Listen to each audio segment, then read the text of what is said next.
আমার ক্লাসে সবাইকে স্বাগত। আশা করি তোমরা সকলে খুব ভালো আছো। তাহলে চলো আমরা ক্লাস শুরু করি। আজ আমরা ক্লাস 5-এর আমার গণিতের 116 এবং 117 পৃষ্ঠার যে সমস্যাগুলো আছে সেই সমস্যাগুলো সমাধান করব।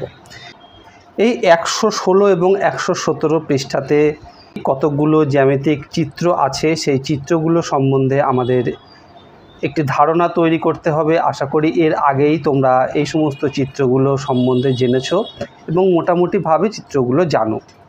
এই জ্যামিতিক চিত্রগুলোর নাম কি আমরা জানব, তার সাথে আমরা জানব পরিসীমা সম্বন্ধে।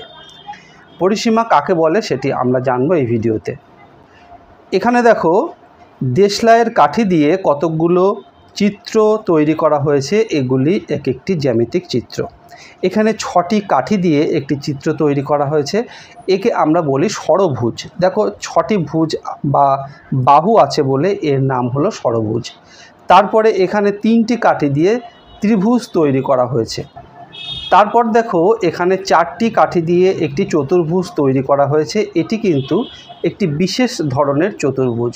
বলো তো এটি কী ধরনের চতুর্ভুজ? হ্যাঁ, এটি হলো বর্গাকার চিত্র।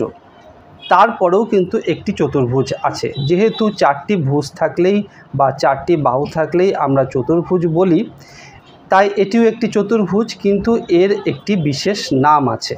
এর নাম কি? এটি হলো আয়তকার চিত্র। কারণ এইটি আর এইটির ভিতরে কিছু তফাৎ আছে। এটির দেখো, প্রত্যেকটি বাহুই কিন্তু সমান, কিন্তু এই চতুর্ভুজের বিপরীত বাহুগুলো সমান।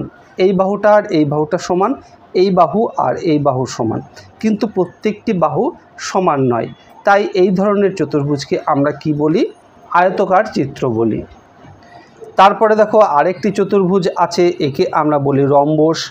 এখানে আরেকটি ষড়ভুজ আছে, 6টি কাঠি দিয়ে তৈরি করা হয়েছে। এখানে আরেকটি চিত্র আছে। তারপরে এখানে একটি তারার আকার দেওয়া হয়েছে। এবার আমরা শূন্যস্থানগুলো পূরণ করি। খুব সহজ, কটি কাঠি আছে শুধুমাত্র সেইগুলি লিখতে হবে। এখানে 3টি কাঠি, এখানে 4টি কাঠি, এখানে দেখো 6টি কাঠি আছে, এখানে আছে 4টি, এখানে আছে 6টি, এখানে আছে 1 2 3 4 5 6টি,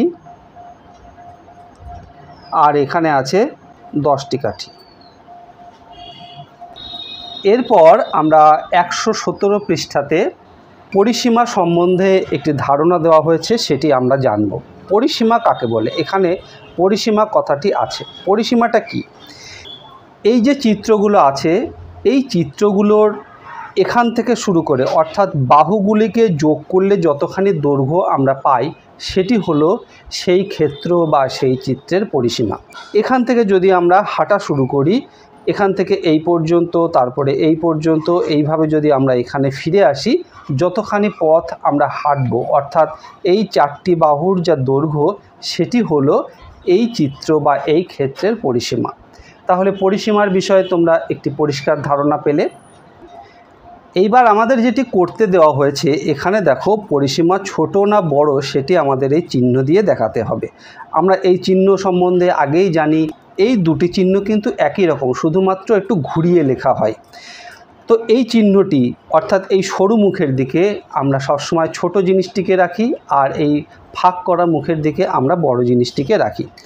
এখানে যে দুটি চিত্র আছে, এটি একটি বর্গাকার চিত্র, আগেই বলেছি, আর এটিও একটি বর্গাকার চিত্র। এই দুটি চিত্রের ভিতরে বড় কোনটি দেখেই বোঝা যাচ্ছে এটি বড়, তাই এদিকে দেখো এই চিহ্নটি দেওয়া হয়েছে, অর্থাৎ ছোট দিকে সরু মুখটি আছে আর বড়র দিকে এই ফাঁক করা মুখটি আছে। তারপর দেখো, দুটি বৃত্তাকার চিত্র আছে। এটিও একটি বৃত্ত, এটিও একটি বৃত্ত। এর মধ্যে বড় কোনটি, অর্থাৎ পরিসীমার দিক থেকে কোনটি বড় হবে? যেটি বড়, অর্থাৎ যে চিত্রটি বড়, তার পরিসীমা বড় হবে, তাই আমরা এই চিহ্নটি দেব। তারপর দেখো, দুটি ত্রিভুজাকার চিত্র আছে। এই ত্রিভুজটি বড় আর এই ত্রিভুজটি ছোট, তাহলে ছোটর থেকে বড় ত্রিভুজের পরিসীমা বেশি হবে, তাই আমরা এই চিহ্নটি দেব। দেখো, সরু মুখটি আছে ছোট ত্রিভুজের দিকে, আর ফাঁকা করা মুখটি আছে বড় ত্রিভুজটির দিকে। তারপর দুটি আয়তকার চিত্র আছে। কোন চিত্রটি বড়?